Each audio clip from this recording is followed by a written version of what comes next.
आजच माझं शिफ्टिंग माणगाव येथे झालं. मी एक प्राथमिक शाळेचा शिक्षक आहे. आताच 26 वर्ष पूर्ण झाले आणि अजून एक, माझे नाव आनंद. तर आजच माझे माणगाव येथे प्राथमिक शिक्षक म्हणून बदली झाली आणि 2 दिवसात मला तिथं रुजू होण्यासाठी सांगितलं. त्यामुळे माझी सगळी सोय लावण्यासाठी मला आता एकच दिवस शिल्लक होता. माणगाव येथे पोहोचल्यावर सगळ्यात आधी मी तिथल्या पाटलांना भेटलो. चहा वगैरे तिथंच झाला. माझी राहण्याची सोय करावी अशी मागणी मी त्यांच्याकडे केली आहे. परंतु आता सध्या इथं कुणाच्याच घरी राहण्यासाठी खोली वगैरे नाही असं त्यांनी सांगितलं. मी थोडा निराशच झालो. परंतु मी त्यांना असं म्हटल्यावर ते एवढे का आश्चर्यचकित आणि घाबरले असतील मला समजले नाही. मी फक्त त्यांना एवढंच म्हटलं की मी एक घर आता येताना पाहिलं आहे, तर मी त्या घरात राहू शकतो का? त्यांनी विचारल्यावर मी म्हणालो की त्या नदीच्या पलीकडील ते घर. आणि हे ऐकल्यावर पाटील काय, परंतु तिथं असलेल्या सगळ्याच लोकांचे तेच हाल झाले. पाटील तर सरळ सरळ ओरडले माझ्यावर आणि म्हणाले की तुम्हाला वाटलं तर इथं माझ्यापाशी राहा किंवा तालुक्यावरून ये जा करा, परंतु त्या घराचे नाव सुद्धा काढू नका. मी का असे विचारले असता त्यांनी सुरुवातीला तो विषयच बंद करण्यास सांगितले. परंतु मी त्यांना जरा जोर लावून विचारले तर त्यांनी सांगितले की ते घर बरोबर नाही. मी म्हणालो जरा खोलात सांगा ना. तर ते म्हणाले. हे ऐकून मला जरा हसूच आले, परंतु मी ते चेहऱ्यावर दाखवले नाही. ते म्हणाले की ते घर तिने झपाटलेले आहे. अरे काय यार, ही लोक काय या गोष्टी खऱ्या मानतात मला कळतच नाही. आणि तेही कुणाला सांगत आहे? मला, एक शिक्षकाला, जो या गोष्टीला कधीच मान्य करणार नाही. जाऊ दे, परंतु आता मी ठरवले आहे की मी त्याच घरात राहणार. कुणी काहीही म्हणो, पण मी पक्के केले आहे. आणि ही गोष्ट मी पाटलांना बोलून दाखवली. तेव्हा ते सरळ सरळ माझ्या अंगावर चढून आले आणि म्हणाले की आम्ही एखाद्या दुसऱ्या शिक्षकाची मागणी करू, परंतु तुम्ही आता इथून चालते व्हा. अरे ही काय पद्धत झाली बोलण्याची? मी काय ह्यांच्यामुळे थोडा चालोय? आणि आता तर मी ठरवलंच की मी आता तिथेच राहणार. एकतर मला उद्या शाळेत रुजू व्हायचे आहे आणि माझी सरळ सोय लागत असलेली ह्यांना बघवत नाही वाटतं. मी तिथून निघून गेलो आणि सरळ जाऊन सरपंच यांना भेटलो. त्यांना मी सगळं सांगितलं आणि त्यांचीही तीच प्रतिक्रिया. परंतु मी एक सरकारी माणूसच आहे. शेवटी त्यांना परवानगी द्यावीच लागली, परंतु त्यांची एक अट होती. ते ऐकून मी थोडा अचंबित झालो. त्यांचं म्हणणं होतं की उद्या जर तुम्हाला त्या घरात राहून काही झाले तर त्याची जिम्मेदारी आम्ही किंवा गावातील कोणीच व्यक्ती घेणार नाही आणि ही गोष्ट तुम्हाला एकदा पंचायतीसमोर बोलूनही दाखवावी लागेल. अरे ही कसली अट आहे? तर ठीक आहे, माझी आजच्या आज सोय होत आहे ना, म्हणून मी हे मान्य केलं. ह्या सगळ्या गोष्टी पूर्ण करून संध्याकाळी मी त्या घराच्या दाराशी होतो. आणि अजून एक, मी ह्या घरची चावी त्यांच्याकडे मागितली तर सरपंच म्हणाले की तुम्ही त्या घरात असाल तर त्याचे कुलूप तोडू शकता. म्हणजे यांना काहीच काळजी नाही. जाऊ दे, काय करायचं आहे आपल्याला. मी घरासमोर आलो तेव्हा थोडा थोडा अंधार पडायला लागला होता आणि घराला कुलूप होते. ते कशाने तोडायचे म्हणून तिथलाच एक दगड मी हातात घेऊन पुढं निघालो. एका हातात कुलूप घेऊन मी त्याच्यावर घाव घालणार होतोच की हे काय, कुलूप आपोआप तुटले. अरे हे कसे झाले? म्हणजे कुलूप आपोआप कसे काय तुटू शकते? मी थोडा विचार केला, पण मला वाटत आहे की हे कुलूप आधीच कोणीतरी चोरानं वगैरे तोडलं असेल आणि जाताना तसेच अडकावून गेला असेल. हां, असेच झाले असेल. पण कुणी चोरी केल्यास थोडी ना असे सगळ्या गोष्टी पूर्वीसारखा करायचा प्रयत्न करतो. मग कसे काय? अरे नाही, एखादा चोर असतो चांगला. दरवाजाची कडी काढून मी आतमध्ये प्रवेश केला. घर चांगले होते, म्हणजे साफसफाई जास्त करायची गरज नव्हती. घर स्वच्छ होते, फक्त एकदा झाडू मारावा लागणार होता. पण इतके दिवस बंद असूनही घर त्या मानाने स्वच्छ होते. मला तर वाटते आहे की सरपंच आणि पाटील यांचे कदाचित रात्रीचे कार्यक्रम इथं रंगत असतील. तेच हे घर स्वच्छ करून घेत असतील आणि म्हणूनच ते मला या घरात राहू देत नसतील. हा बरोबर, असेच असेल. काही वाईट माणसं असतात एक एक. पण झाडू कोणीतरी लहान मुलाने मारल्यासारखे वाटत आहे.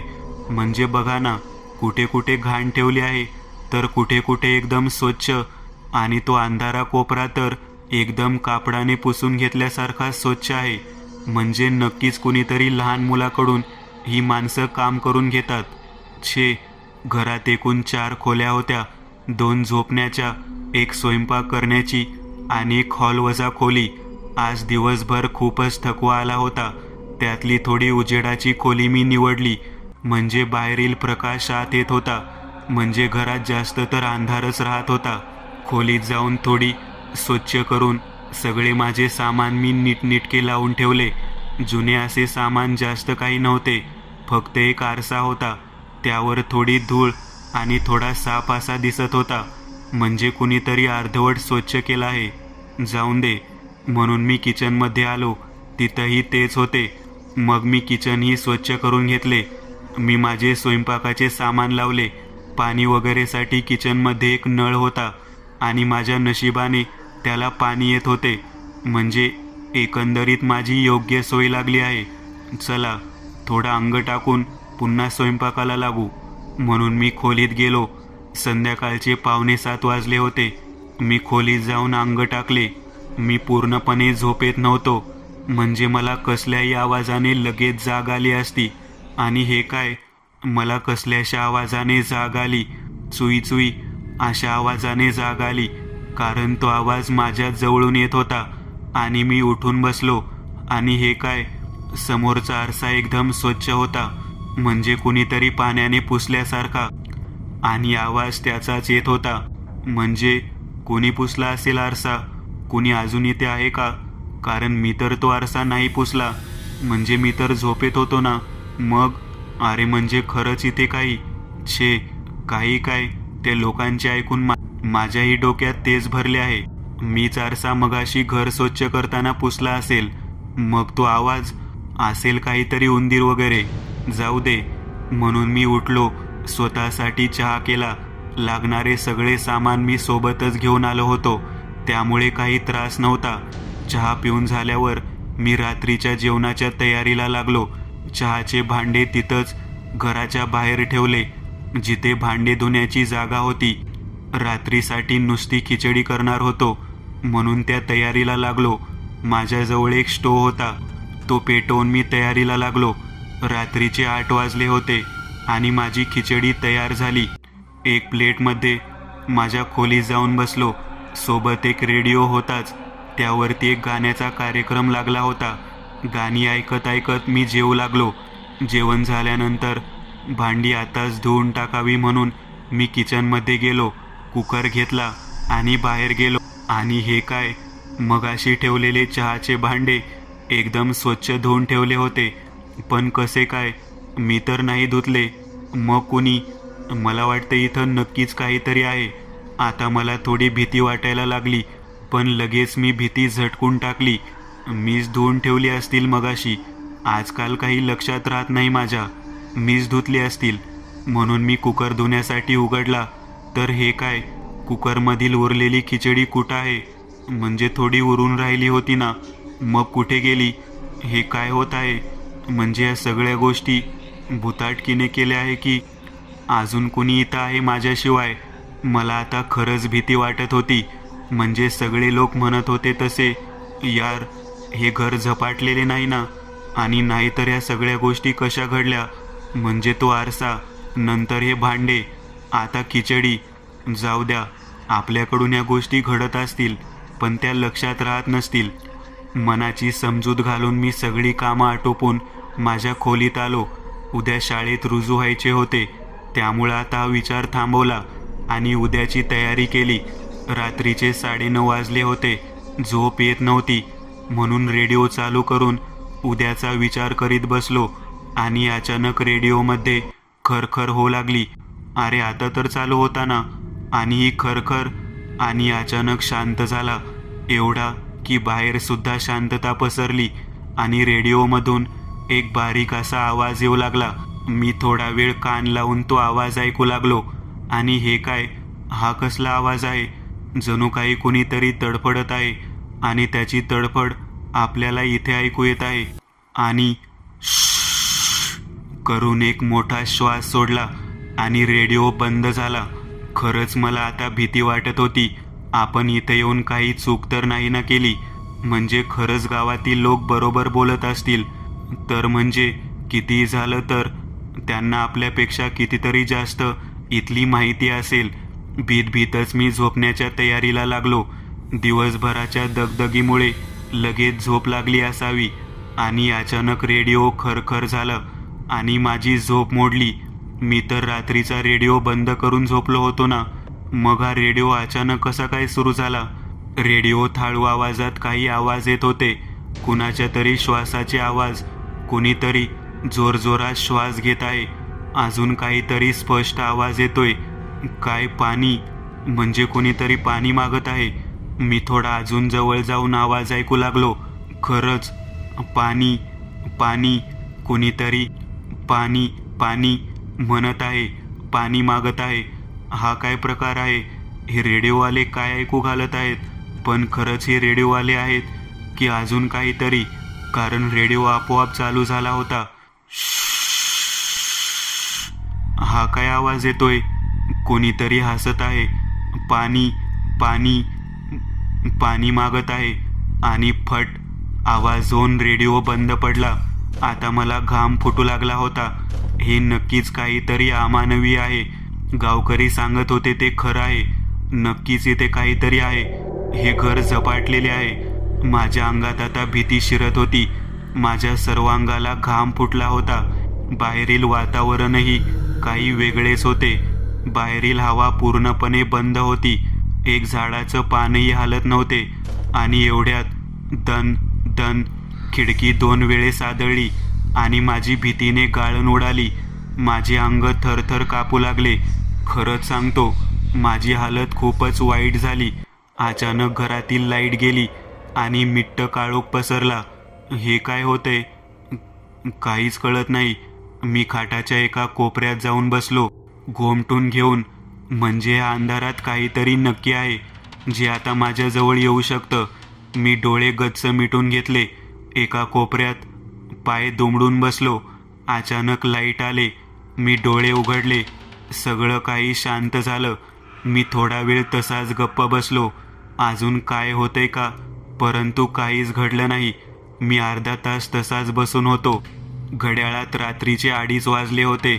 म्हणजे सकाळ होण्यास अजून खूप वेळ बाकी होता. मी सकाळपर्यंत असेच बसून राहणे ठरवले आणि मला कधी झोप लागली काय माहीत. सकाळी जेव्हा जाग आली तेव्हा 8 वाजले होते आणि मी तसाच बसल्या बसल्या झोपलो होतो. मला जाग आली तेव्हा बाहेर चांगलेच उजाडले होते. का नाही, आता 8 वाजले होते. मी पटपट सगळे आवरून घेतले. सकाळचा नाश्ता आणि चहा बनवला. यातच 9:30 वाजले. म्हणजे उशीर होण्याचे लक्षण होते. सगळी भांडी आणि घर तसेच सोडून घराला कुलूप आधी होते तसेच लटकावून बाहेर पडलो. फक्त एक गोष्ट मी लक्षात ठेवली की भांडी आणि घर आवरण्याचे बाकी आहे. आल्यास बघू काय घडते का ते. हा विचार करत करत मी शाळेत पोहोचलो. शाळेत माझ्या राहण्याबाबत चौकशी झाली, परंतु मी त्यांना तालुक्याला राहतो असे सांगितले. शाळेचा दिवस ओळख पाळख करण्यातच गेला. आज माझा वर्ग आणि विद्यार्थी यांच्या बोलण्यात गेला. संध्याकाळी 5 वाजता मी घरी आलो. मनात सारखी धाकधूक होती की काही नवीन बघायला भेटते का, परंतु आज खरंच काहीच नव्हते झाले. म्हणजे भांडीही तशीच पडली होती. घरातील सगळे मी जाताना ठेवून गेलो होतो तसेच होते. म्हणजे काल जे घडले ते सगळे भास होते. तर माझ्या मनाने हे पक्के केले. सगळे काम आवरून जेवण करून मी माझ्या खोलीत गेलो. आज थोडे काम दिले होते शाळेतील, ते पूर्ण केले आणि लवकरच झोपी गेलो. कदाचित मला वाटत आहे 1 तासाने मला जाग आली. कोणीतरी दरवाजा वाजवत होतं माझ्या खोलीचा. मी जागेवरच उठून बसलो. सलग माझी आता भीतीने अवस्था पूर्णच गळून गेली होती. या वेळेला कोण दरवाजा वाजवत आहे आणि तेही माझ्या खोलीचा. म्हणजे मुख्य दरवाजा उघडून कोणीतरी आत आले आहे आणि आता माझा दरवाजा वाजवत आहे. आणि हे काय, दरवाजाची कडी आपोआप उघडत आहे. दरवाजा पूर्णपणे उघडला गेला आणि दरवाजात कोणीतरी उभा आहे. एक मुलगी, हो एक मुलगी, 13-14 वर्षाची, खाली मान घालून, तोंडावर पूर्ण केस असलेली आणि तोंडातल्या तोंडातच काहीतरी फुटफुटत आहे, मध्येच हसत आहे. हा काय प्रकार आहे? कोण आहे ही मुलगी आणि घरात कशी काय आली आणि हिने दरवाजा कसा काय उघडला? मी आता भीतीने थरथर कापू लागलो. माझे अंग घामाने डबडबले. ही कोण मुलगी आहे काहीच कळत नव्हतं. कपडे मळलेले, तोंडातून लाळ टपकत होती आणि तिच्या हरकती थोड्या थोड्या लहान मुलासारख्या होत्या. म्हणजे मला असं वाटत आहे की ही मुलगी मंद आहे. हो, खरंच ही बुद्धीने थोडी कमी आहे. आणि अचानक ती चालू लागली आणि खोलीत आली. अरे हे काय, तिचे माझ्याकडं थोडंही लक्ष नाही. ती सरळ खोलीतील आरशापुढं जाऊन उभा झाली आणि तिने आता स्वतःला पाहण्यासाठी वर चेहरा केला. आणि हे काय, तिचा चेहरा किती भीतीदायक आहे. चेहरा पूर्णपणे सडला आहे, डोळे पांढरे पडले आणि तिचे हात तर इतके सुकले आहे की तुटून पडू शकतील. आणि आता लाळेच्या जागी तिथून एक रक्त निघत आहे. अरे देवा, हा काय प्रकार आहे? आणि ती आरशात माझ्याकडेच बघून हसत आहे. काय तिचे दात काळे कुट्ट. हे सगळं बघून मला आता चक्कर येण्याची बाकी होती. आणि अचानक ती स्वतःच किंचाळू लागली, स्वतःच मोठमोठ्याने रडू लागली, चित्कार करू लागली आणि खोलीतल्या सगळ्या गोष्टी इकडून तिकडे उडून पडू लागल्या. मी ज्या खाटेवर होतो ती खाट अचानक जागेवर उचलली गेली आणि मी उडून पडलो. अचानक माझ्या गालावर जोरात फटका पडला आणि मी जागचा उडून पडलो. जोरजोरात माझ्या पोटात लाथाबुक्या पडू लागल्या, एवढ्या जोरात की माझ्या पोटातून एक रक्ताची एक गुळणी निघाली आणि मी जागीच निपचित पडलो. सकाळी जाग आली तेव्हा घरात काही माणसं आली होती. सगळ्यांनी नाक दाबून धरले होते. ते माझ्याही खोलीत आले. मी खाटेवर बसलो होतो. मी एकाला रात्रीचा प्रकार सांगू लागलो, परंतु त्याचं माझ्याकडे लक्ष नव्हतं. आणि हे काय, माझ्याकडं कुणाचंच लक्ष नव्हतं. आणि त्यातच एक गोष्ट माझ्या कानावर पडली. मी म्हणलं होतं मास्तरला नका राहू इथं, परंतु त्यांनी खूपच वाद घातला. अरे तिला नक्की काय हवं आहे हे नक्की कुणालाच माहीत नाही. उगाच लोकांचा जीव घेते. इथं कुणीच एका रात्रीपेक्षा जास्त टिकलं नाही, म्हणूनच आम्ही हे घर बंद केलं आहे. अरे त्या लक्ष्मीने तिच्या आईबापाला सोडलं नाही. झोपेत असतानाच त्यांचा जीव घेतला. ती डोक्याने कमी होती, तर तिच्या आईबापाने तिला रोज रात्री बांधून ठेवायचे याच खोलीत. आणि काय झालं, त्या रात्री ती कशी तरी सुटली आणि तिने सरळ तिच्या आईबापाचा जीव घेतला. आणि आईबाप गेल्यास तिला दार उघडायचं कळलं नाही ना काही खाण्यापिण्याचे. आणि मग स्वतःही तडफडून मेली आणि इथं आलेल्या कुणालाही उगाच मारू लागली. तिचा उद्देश काय आहे कुणालाच माहीत नाही. आणि आता हे मास्तर, म्हणजे मी मेलो आहे. हो, त्या कोपऱ्यात माझे शरीर पडले आहे. रात्रीच्या मारानेच मी जागीच गेलो. आणि त्या कोपऱ्यात कोण उभा आहे? ती तर लक्षी माझ्याकडे बघून खुनशी हसत आहे. मित्रांनो, आज पुरतं एवढंच. तुम्हाला जर काही गोष्ट आवडली असेल तर नक्की लाईक करा. तुमच्यापैकी बरेचसे जण व्हिडिओ लाईक न करताच पळून जातात, पण हा जर व्हिडिओ तुम्ही लाईक केला तर मला जरा बरं वाटेल आणि असेच भारी भारी व्हिडिओ बनवायची माझ्यात एनर्जी येईल. त्यामुळे नक्की लाईक करा. आणि अजूनही कोणी या चॅनलला सबस्क्राईब केलेलं नसाल तर लगेच सबस्क्राईब करून टाका. आणि बाजूची घंटी ती मात्र दाबायला विसरू नका. देवाची घंटी आहे ती. चला तर मग पुन्हा भेटूया अशीच एक आगळी वेगळी गोष्ट घेऊन पुढच्या